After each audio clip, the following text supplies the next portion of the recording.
Merci de nous rester fidèles. À Bamako, il est 9 heures.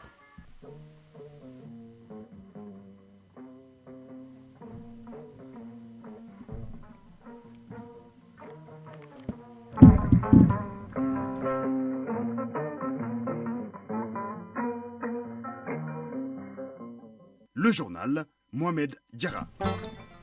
Le temps, 27 degrés pour une maximale attendue de 36. Mesdames, Messieurs, bonjour et bienvenue dans cette édition dont voici les titres. Près de 3 milliards de francs CFA pour lutter contre la traite des personnes pour les 5 années à venir. C'est l'objectif du projet ambitieux lancé ce jeudi par le ministre en charge des droits de l'homme. Les relations de coopération entre le Mali et la Chine au beau fixe, les deux pays organisent le deuxième forum sur la coopération entre l'Empire du Milieu et le pays de Modibo Keïta. Le thème Ensemble, construisons une communauté économique et une communauté de santé Chine-Mali. Le nouveau commandant du théâtre de l'opération Maliko, le colonel Didier Dambélé, est entré hier en fonction. La passation de commandement s'est déroulée hier à Mopti. Nous ferons le point avec Boubacar Sankare. À suivre la page des sports avec Famoudou Djourté dans une dizaine de minutes. Nous parlerons de taekwondo avec l'organisation de la 6e compétition nationale de la discipline. En fin d'édition, dans la page culture, nous parlerons d'art plastique avec Alpha Maïga et ses artistes. Voilà pour le sommaire. Mesdames, Messieurs, installez-vous confortablement tout de suite les détails. Bienvenue dans cette édition halte à la traite des personnes. Cette volonté des autorités maliennes s'est traduite par le lancement d'un plan d'action 2023-2027. Le plan en question est chiffré à plus de 2 milliards 900 millions de francs CFA pour 5 ans. Il est cofinancé par le gouvernement du Mali et les partenaires techniques et financiers. On fait le point avec Youssouf Diakité. Un peu plus de 2 milliards 992 millions de francs CFA, c'est le montant prévisionnel pour la réalisation du plan d'action 2023-2027 contre la traite des personnes. Un plan dont le lancement officiel vient d'être effectué par le ministre de la Justice, des Droits de l'Homme, Garde des Sceaux. Le plan en question s'articule autour de 4 axes majeurs. Samanké Oumou Al-Kairou Niare, présidente du Comité national de lutte contre la traite des personnes et les pratiques assimilées. Le premier axe concerne la prévention de la traite des personnes, c'est-à-dire le volet sensibilisation. Le deuxième axe concerne la protection des victimes de traite des personnes. Le troisième axe concerne la poursuite et le quatrième axe concerne la coopération. Vanessa Light, représentante de l'OIM. Le Mali accomplit à ce jour une nouvelle avancée dans le domaine de la lutte contre la traite des personnes. Je salue l'adoption et le lancement du nouveau plan d'action national destiné à renforcer et poursuivre les interventions de l'État en matière de lutte contre la traite des personnes au Mali de 2023 à 2027. Analisa Possiolo, coordinatrice régionale du programme Tipson ONIDC. Comme vous le savez, l'ONUDC est gardien de la Convention des Nations Unies contre la criminalité transnationale organisée et de son protocole visant à prévenir, réprimer et punir la traite des personnes. Je voudrais également relever la bonne collaboration entre l'IOM et l'ONUDC, ayant permis de mobiliser l'expertise technique et financière nécessaire pour l'élaboration du plan d'action. Outre le gouvernement du Mali, le plan d'action reçoit le cofinancement des partenaires techniques et financiers. Pascal Pérenec, chargé d'affaires à la délégation de l'Union européenne. Nous restons énormément engagés dans la lutte contre la traite et le trafic des personnes au Mali, en s'alignant avec les États membres dans leur effort sur ces thématiques qui restent prioritaires. Oref Van Es, chargé d'affaires à l'ambassade des Pays-Bas au Mali. Les Pays-Bas sont fiers d'avoir été un partenaire central du gouvernement malien lors de la mise en œuvre du plan d'action national précédent 2018-2022 de lutte contre la traite et pratiques assimilées. Le ministre de la Justice, en lançant le plan d'action 2023-2027 contre la traite des personnes, a insisté sur la réalisation effective des activités contenues dans le plan, puisque, dit-il, la question est actuellement au centre des combats menés par le gouvernement du Mali. Mamoudou Kassogué, ministre de la Justice, des Droits de l'Homme, Garde des Sceaux. La lutte contre la traite des personnes est l'une des plus courageuses batailles pour un minimum de justice sociale. La volonté du gouvernement de la République du Mali de lutter contre ces phénomènes est illustrée non seulement par la signature et la ratification des différentes conventions et des protocoles, mais également par la mise en place d'un cadre normatif qui a atteint des résultats probants et fort appréciables. Au dire des intervenants, l'objectif est atteignable si la même synergie continue pour la réalisation effective des activités. Pas de nuages dans les relations entre le Mali et la Chine. La preuve l'a tenue hier ici à Bamako du deuxième forum sur la coopération Chine-Mali. Le thème était « Ensemble, construisons une communauté économique, une communauté de santé Chine-Mali ». Ce forum consiste notamment à promouvoir les échanges économiques et commerciaux, à renforcer la coopération dans le domaine des investissements et de la santé entre les deux pays. Le point avec Nouroum Sissoko. La tenue de ce deuxième forum sur la coopération Chine-Mali coïncide avec le 63e anniversaire de l'établissement des relations diplomatiques entre les deux pays. Le thème retenu pour cette édition est « Construisons ensemble une communauté économique et une communauté de santé Chine-Mali ». La coopération sino-malienne qui couvre des domaines variés se développe d'année en année, faisant de la Chine le premier pays fournisseur et le quatrième partenaire commercial du Mali. Massoud Cissé, directeur général Apex Mali. Cette coopération a été incarnée par des projets concrets dans des domaines clés tels que l'infrastructure, l'éducation, la santé, l'agriculture et l'énergie. L'Apex Mali est impatient de renforcer ses relations commerciales pour assurer l'expansion des exploitations maliennes. Zhang Lankoun, représentant du président de la Chambre de commerce et d'industrie de Chine. Le forum d'aujourd'hui constitue une bonne plateforme permettant aux associations des entreprises chinoises de communiquer avec le gouvernement malien et la Chambre de commerce et dans l'Institut du Mali. Ce forum est l'occasion pour les deux parties de discuter et de faire des propositions afin de promouvoir davantage la coopération économique et sanitaire entre Pékin et Bamako. Cheng Zhihong, ambassadeur de la République populaire de Chine au Mali. Promouvoir vigoureusement les échanges économiques et commerciaux entre les deux pays. Renforcer les échanges et la coopération dans le domaine des investissements. Consolider et approfondir la coopération dans le domaine de la santé. Moussa Alassane Diallo, ministre de l'Industrie et du Commerce. Le gouvernement prône de nouveaux paradigmes pour la gestion économique nationale fondée sur un développement endogène devant aboutir à la souveraineté économique du Mali. Cette souveraineté économique du Mali repose sur notre capacité à produire des biens de consommation, sur notre capacité à produire des biens et services, et sur notre capacité à faire en sorte que les Maliens nourrissent les Maliens, que les Maliens habillent les Maliens, donc un développement endogène intégral et intégré. Cerise sur le gâteau, deux organisations de la société civile ont reçu des lots de médicaments de la part de l'ambassade de Chine au Mali. Il s'agit de l'association des ressortissants de Monzonga et de l'ONG Agir. 9h08. Ouverture hier à Ségou par le ministre en charge de la culture du premier salon des industries culturelles et créatives en Afrique de l'Ouest, SICAO. Une trentaine d'organisations, près de 150 professionnels des arts d'une vingtaine de pays d'Afrique et d'ailleurs prennent part au rendez-vous de la cité de Balanzan, placé sous le signe de la diplomatie culturelle. Nos envoyés spéciaux sont Chak Omar Sankare et Adama Kamara. Le Salon des industries culturelles et créatives en Afrique de l'Ouest, SICAO, vise à améliorer le contenu des créations artistiques et culturelles dans notre sous-région. Il regroupe l'ensemble des compétences intervenant dans l'industrie culturelle à Ségou.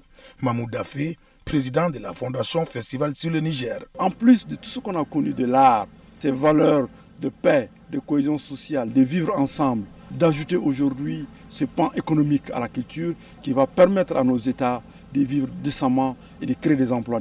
Parce qu'il s'agit aujourd'hui de libérer ce potentiel de la jeunesse. Andogoli Guindo, ministre de l'Artisanat, de la Culture, de l'Industrie hôtelière et du Tourisme.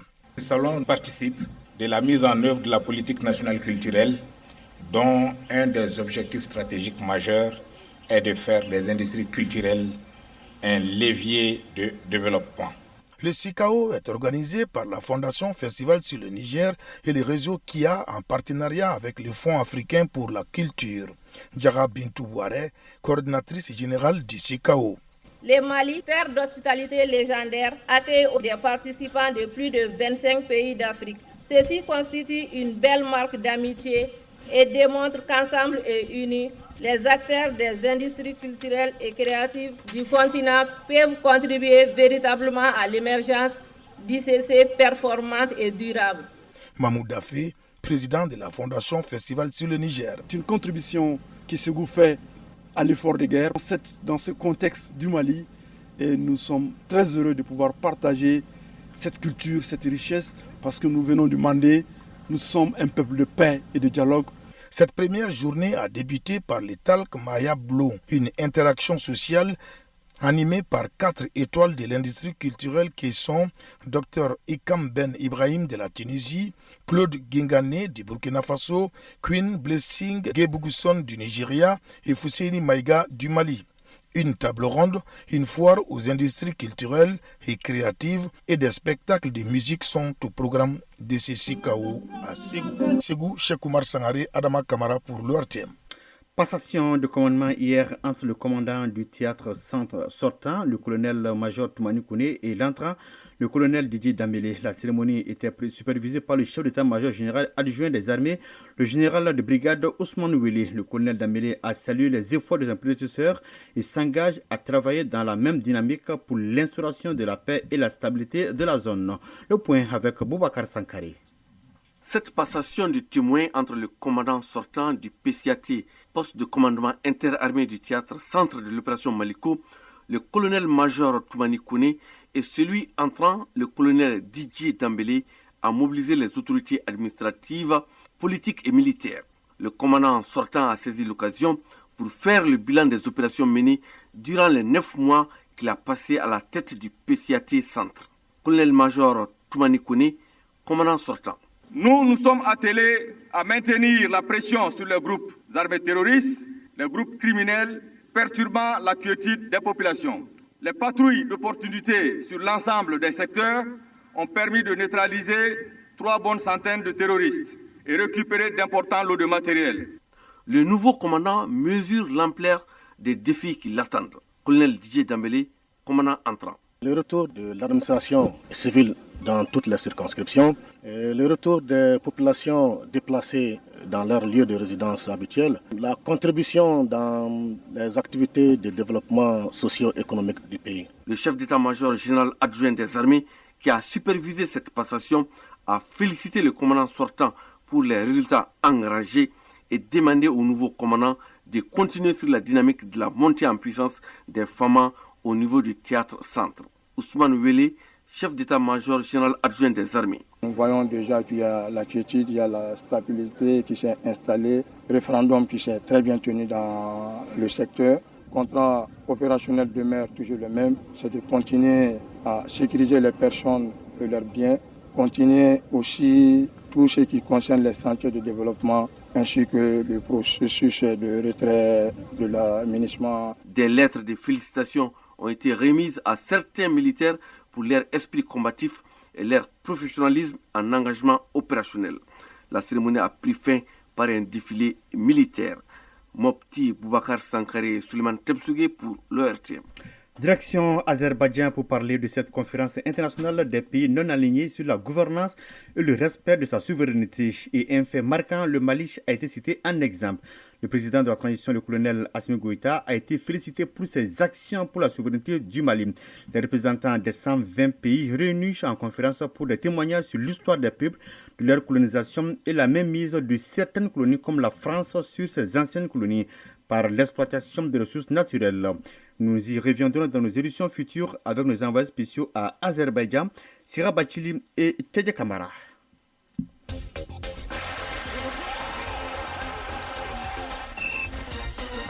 Oui, il est là en chair et en os. Bonjour. Bonjour Mohamed Diarra. On parle sport avec le taekwondo. La fédération malienne de la discipline organise ce samedi 21 octobre sa 6e compétition nationale pour seniors. Oui, c'est dans le but de mettre en compétition les athlètes qui représenteront le Mali au championnat d'Afrique senior de taekwondo qui se déroulera à Abidjan, Côte d'Ivoire du 5 au 6 novembre 2023 et au tournoi de qualification pour les Jeux Olympiques Paris 2024 prévu à Dakar au Sénégal du 10 au 11 février 2024. Cette 6e compétition nationale pour seniors de la Fédération malienne de taekwondo se déroule présentement au centre Muwang de Bako-Djikroni à Sy. Et on parle de la Ligue africaine de football qui a été officiellement lancée ce 20 octobre. Le premier match de la nouvelle compétition comptant pour les quarts de finale aller n'a pas connu de vainqueur. Simba de la Tanzanie recevait Al Ahly d'Égypte. Les deux clubs se sont quittés sur un score nul de 2 buts partout. Le match retour se jouera le 24 octobre au Caire. Les quarts de finale se poursuivent ce samedi avec l'affiche Petro Atlético d'Angola, Mamelodi Sundowns d'Afrique du Sud à 15h30 temps universel. Les deux derniers quarts de finale se jouent demain dimanche 22 octobre. Les oppositions sont les suivantes: Tout-Puissant Mazembe de la RDC, Espérance de Tunis à 14h et Enimba du Nigeria, Wydad Athletic Club du Maroc à 18h. Les championnats européens ont repris ce vendredi 20 octobre après 2 semaines d'arrêt. Et pour ce samedi, 3 affiches alléchantes sont à suivre, notamment en Ligue 1, Premier League et en Liga. Chelsea-Arsenal, le derby du nord de Londres, ce sera ce samedi 21 octobre à 16h30 dans le cadre de la 9e journée de Premier League. Malgré une arrivée massive de joueurs de qualité, les Blues ont connu un début de saison poussif en championnat. 6 matchs, une victoire, 2 nuls et 3 défaites. Pire, ils ont enchaîné 3 matchs sans marquer le moindre but. Chelsea est actuellement 11e de Premier League. De l'autre côté, les Gunners se présenteront à Stamford Bridge avec un meilleur visage que les Blues. Après avoir manqué le titre la saison dernière, les hommes de Mikel Arteta ont bien démarré la saison. Ils sont pour le moment premiers ex-aequo avec Tottenham. Arsenal s'est imposé 1-0 contre Manchester City avant la trêve internationale, mettant fin à une série de 12 matchs sans victoire en championnat contre les Citizens. Les Gunners voudront certainement surfer sur ce succès pour venir à bout de Chelsea. Et à noter un autre derby en Angleterre, celui de Mersey entre Liverpool et Everton tout à l'heure à 11h30. Nice-Marseille à 19h, un déplacement périlleux pour l'OM. L'OGC Nice est invaincu en championnat, 4 victoires, 4 nuls et possède la meilleure défense, 4 buts seulement encaissés. Les Aiglons sont même allés s'imposer sur les pelouses du Paris Saint-Germain 3-2 et à l'AS Monaco 1-0. Face à la meilleure défense de Ligue 1, l'OM aura encore du pain sur la planche. Dans une crise depuis quelques semaines, les Olympiens ont enchaîné plusieurs matchs, 6 matchs sans victoire. Finalement, le club phocéen s'en sort avec un succès contre le Havre avant la trêve internationale. La tâche reste tout de même ardue face aux Aiglons qui sont très difficiles à manœuvrer. Et enfin en Espagne, le leader, le Real Madrid, affronte ce samedi à 16h30 en déplacement le FC Séville. Il s'agit d'un match très important et compliqué pour les deux équipes. Pour Séville qui a besoin de points et qui affronte une équipe qui n'en a laissé filer que 2 après 9 matchs disputés. Mais aussi pour le Real Madrid qui souhaite maintenir le rythme en Liga. Ce déplacement à Séville est souvent périlleux pour le Real Madrid qui n'a pas de bons résultats historiquement. En 79 matchs au Sanchez-Pizjuán, les merengues n'ont gagné que 27 matchs pour 15 matchs nuls et 37 défaites. Des statistiques qui démontrent la difficulté du défi de cet après-midi. Et on change de discipline pour parler du rugby mondial rugby 2023. L'Afrique du Sud retrouve l'Angleterre en demi-finale ce soir. Oui, une équipe anglaise que les Springboks avaient étrié 32-12 en finale du dernier mondial au Japon. C'était en 2019. Les Springboks avaient remporté par la même occasion leur 3e titre mondial. Et cette année, les deux sélections se croisent en demi-finale. Les Sud-Africains partent favoris, mais leur sélectionneur joue la carte de la prudence. Écoutons ses propos avec Samba Sanogo. La réalité est que nous affrontons l'Angleterre, une bonne équipe anglaise, et nous ne regardons pas le passé. Je ne sais pas où nous étions classés en 2019, mais n'importe quelle équipe peut battre n'importe quelle équipe à ce stade de la compétition. Si nous perdons ce match, nous serons éliminés, donc tout est concentré sur ce match. Voilà, c'était là les propos de Jack Nyanaber, le sélectionneur des Sud-Africains avec Samba Sanogo. Afrique du Sud-Angleterre, seconde demi-finale du Mondial 2023, c'est ce soir à 19h au Stade de France. Et je rappelle que l'Afrique du Sud est redevenue numéro 1 mondial. En première demi-finale jouée ce vendredi, la Nouvelle-Zélande s'est défait sans trembler de l'Argentine 44-6. Les All Blacks ont inscrit 7 essais face aux Pumas. Et pour se hisser en finale, ils tenteront de décrocher un 4e sacre planétaire face à l'Angleterre ou l'Afrique du Sud. Une belle rencontre à ne pas manquer. Merci Famoul Gurté pour toutes ces informations sportives. Tout de suite le dossier culture. Chronique culture et société. Et on parle d'art plastique. Il s'agit d'une exposition de vernissage qui invite des liens pour tisser l'avenir. C'est avec le regard croisé de l'auteur, l'artiste et d'un autre artiste plasticien rencontré par Alpha Maïga. Dans ce vernissage, Tisser des liens, tisser l'avenir, l'artiste a reçu son inspiration avec ses œuvres. Il fait ouvrir les yeux sur tout ce qui nous entoure. Mais c'est indispensable de tisser des liens. Cheikh Diallo, auteur, artiste. Quand on est créateur, on s'adresse à une société et cette société vous envoie des codes et des signes. C'est la fraternité qui fait bouger les choses. Les liens sont importants, qu'ils soient d'amitié ou familial ou même professionnels. Tisser les liens. Souleymane Ouelegem, artiste plasticien. Ça veut dire vivre ensemble, ça veut parler de la cohésion sociale, ça veut parler de l'entraide, et ça veut parler de la paix. Ces créations poussent à la thématique tisser des liens, tisser l'avenir. Des chaises inspirées des nasses des pêcheurs, de la teinture sur la peau pour recouvrir des meubles, de l'utilisation de cordelettes plastiques rouges et noires pour cacher le métal forgé. Le sang est rouge. Le rouge, c'est synonyme de la vie. On le trouve aussi sur le drapeau du Mali. C'est créer des objets pour leur rendre un peu la vie un peu plus commode. C'est la matière. L'être humain a été créé par le bon Dieu avec la matière. La nature qui nous donne aussi, qui nous a légué aussi, et on doit les magnifier aussi, on doit les transformer pour que ça soit utilitaire. C'est ça l'avantage du design. Des œuvres qui invitent à être plutôt écoutées qu'à être regardées selon l'artiste. Savoir regarder, c'est beaucoup de choses. Regarder, c'est analyser, c'est comprendre avant tout. Et quand vous comprenez, je pense que vous pouvez avancer dans la vie. Tisser des liens pour espérer tisser l'avenir, tels sont les messages des œuvres quand on les parcourt. C'est avec la société où il doit parler, à travers ses œuvres. Quand tu touches la société, tu touches le nerf de la guerre. La société est à la base de tout. Le projet en tête depuis plusieurs années l'artiste engagé dans la recherche d'une écriture contemporaine des objets africains.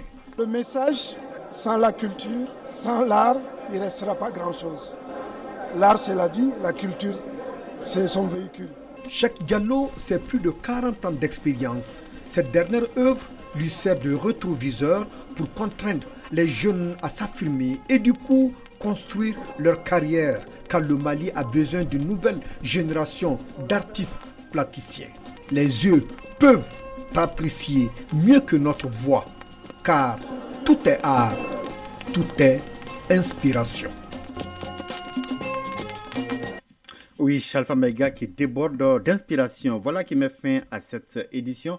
À 9h passées de 22 minutes, une édition présentée par Mohamed Diarra avec le concours des Abs Traoré à la mise en onde. Coordination éditoriale, Ousmane Daou, toutes nos excuses pour des problèmes techniques. Nous n'avons pu assurer la mise en ligne en direct de ce journal. Mais ce n'est que partie remise, car vous pouvez suivre et réécouter tout à l'heure sur notre site www.ortem.ml et nos plateformes digitales. C'est une œuvre de Tamsi Diabaté et toute son équipe. D'ici là, passez d'excellents moments accompagnés des programmes de Radio Mali. Au revoir.